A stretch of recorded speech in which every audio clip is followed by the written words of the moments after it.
So here we're going to make our own colour wheel template ready to practice colour mixing. So you need something round like a roll of tape or a small plate, and you're going to draw around it so you have a larger circle and then a smaller circle.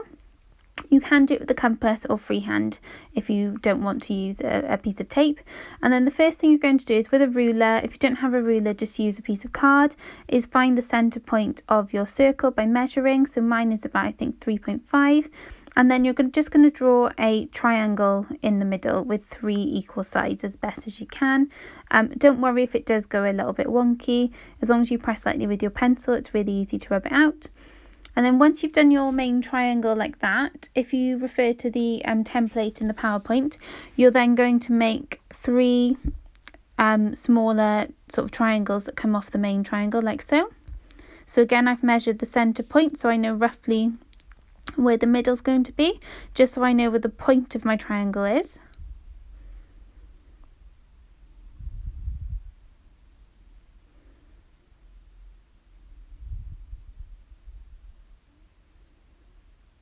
Like so, and like here, like I've gone a little bit wrong, you can just rub it out and have another go.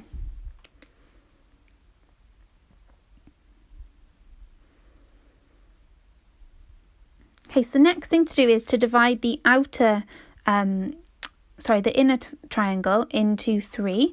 Now I'm doing mine this way, so I've done a centre line and then a 2 diagonals facing up, and I'm just rubbing out the top line because I don't need that anymore, because I need 3 equal sections so that I can have the 3 primary colours in my triangle. And then on the outer circle, we need to divide that into 12 sections. So the easiest way I find to do this is to divide the circle into 4. And then following my steps here, okay, so have a line either side of the main line, and then split it again twice. And then eventually, you're going to end up with 12 sections. It is a little bit confusing, so you may need to watch this bit twice. Okay, I'm just rubbing out those guidelines. I don't need those anymore. That was just to make sure that it was all in proportion. So you should have 12 equal sections on the outside. And now this is all you need. 3 pencils, so a red, a blue and a yellow. You can use a lighter blue or a darker blue, it's up to you. You'll just get a slightly different purple tone. And then what you're going to do is you're going to use the centre triangle to include your red, your yellow and your blue, which are your primary colours. And what I did is I just rubbed out some of the guidelines just so that the pencil won't affect my colour. And then you're going to practice your blending techniques like we've done before in class. So obviously pressing really lightly with your pencil first, and then slowly going over it with slightly more pressure to build up those darker tones. And then again going in with the rubber before you do the yellow. It's really important with the yellow that you use a rubber, because the pencil can make it get a bit of a grey tinge to the yellow. So you want to rub out as much pencil as you can. So again, the same with the yellow. What you'll notice is red and blue are much more powerful colours than yellow. So the yellow will probably take you a little bit longer to develop.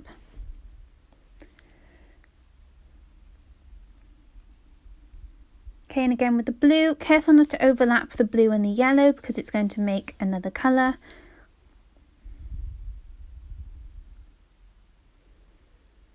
And shade in like so. I think it looks really effective if you can try and get this blending technique in the middle of your colour wheel, just to show the variety of tones that you can have with one colour.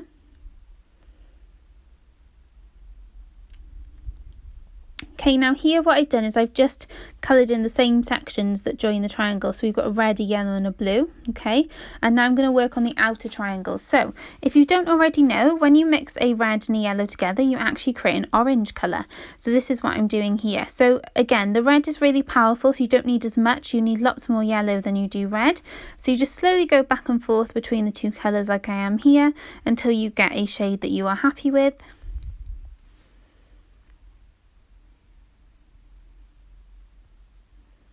Okay, and then we're going to do the same here. So a blue and a red will get you a purple. Now what you'll find is trying to make your own purple can be a little bit frustrating, because you almost end up with like a burgundy colour rather than the traditional violet that you might know.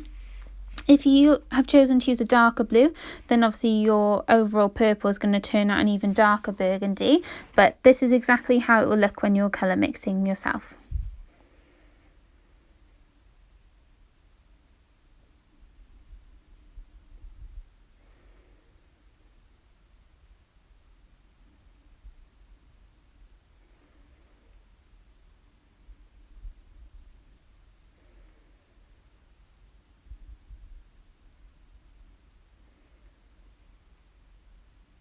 Okay, so the last one then, your blue and your yellow will make a green.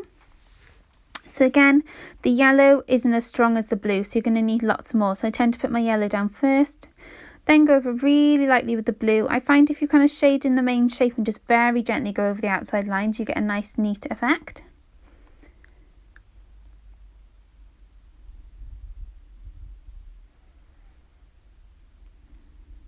Okay, and now you're going to do the same as before. So I've just added orange, green and purple to my outer circle. Now, this is where it gets a little bit more complicated when it comes to colour theory.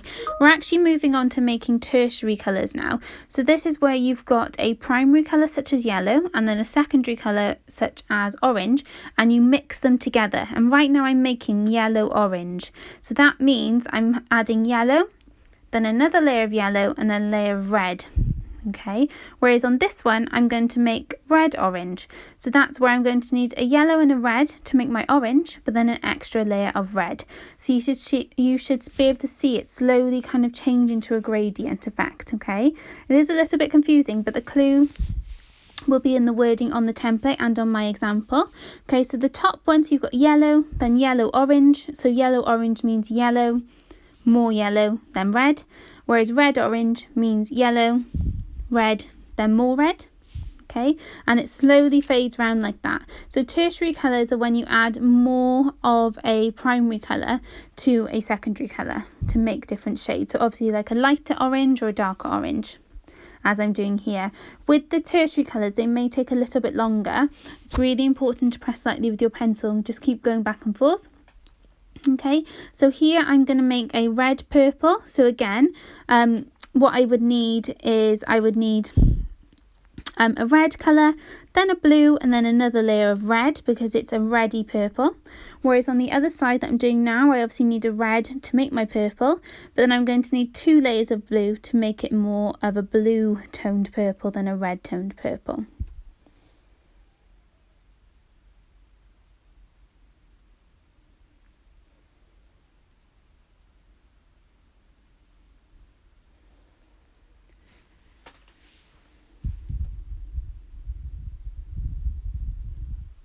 Okay, what you'll find is the purples are probably the trickiest ones to do, so don't get disheartened if they take you a little while.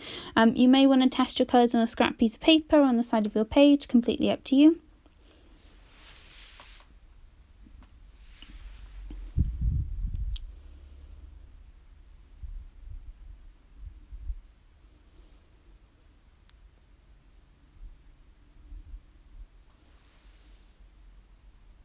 Okay, the last one then is to do your blue-green. So for this one you would need blue, then a layer of yellow, and then another layer of blue because it's blue-green. Okay, so I'm getting a nice dark blue in there, some yellow over the top. Okay, each section should look slightly different. So you've got your primaries, which are your pure colours, and your secondaries, which are a combination of 2 primary colours, and then your tertiary colours, as I said before, is a combination of a primary and a secondary together. Okay, so here I'm going to be doing my blue-green, and then just above between the yellow and the lime is my yellow-green. Now here I'm just going to do some swatches of colour. Now what you'll notice is my ruler is completely 90% angle against the page, which means I'm going to get nice straight lines, and I'm just doing mine as little boxes. You could do yours as circles or paint splats, whatever you prefer. So you need to draw 6 sections. 3 of them are going to be for your primary colours, and the other 3 are going to be for your secondary colours. Okay, so again, keeping my ruler at a 90-degree angle to the page means I'm going to have nice straight lines. Okay, so here you're just going to colour these in with the 3 main primary colours and the 3 main secondary colours, not forgetting to label them for a later date. And then we're also just going to do some warm and cool swatches at the bottom. Okay, so you want your red, your blue, your yellow, and then you're going to add green, purple and orange as you've seen here. And then your warm colours is just where you can experiment with making lots of different warm tones. So you can use the 3 pencils that you've been using throughout this task, but if you have any other ready-made colours, then feel free to use these at this stage. But what you'll notice is you can overlap the colours that you've got. So say for example you've got a purple and an orange and a green. If you overlap them with primary colours, you're obviously going to create different shades like you have with your tertiary section. So feel free to experiment here. You can include black, just don't press too hard, you don't want it to be too harsh, but black would obviously come under your probably a cool colour. But if you were to add a black with a bit of red on top, it would create a brown, and that might go more into the warm category. Okay, so once you've done all of your swatches, make sure everything is labelled. You're also in a second going to add a title, which will be colour theory. And you can colour that in if you want to as well. It's completely up to you. It's your design page. You just want to make sure that everything is labelled as you go along. Okay, so here's your finished example, all labelled, so you can see that I've labelled the primary colours, the secondary and the tertiary colours as well, so be sure to do that just to remind yourself. You could even label them to explain which are primary, secondary and tertiary if you think it will help you remember. Okay, and then this is the end of your task for this week. I hope you enjoyed. Stay safe.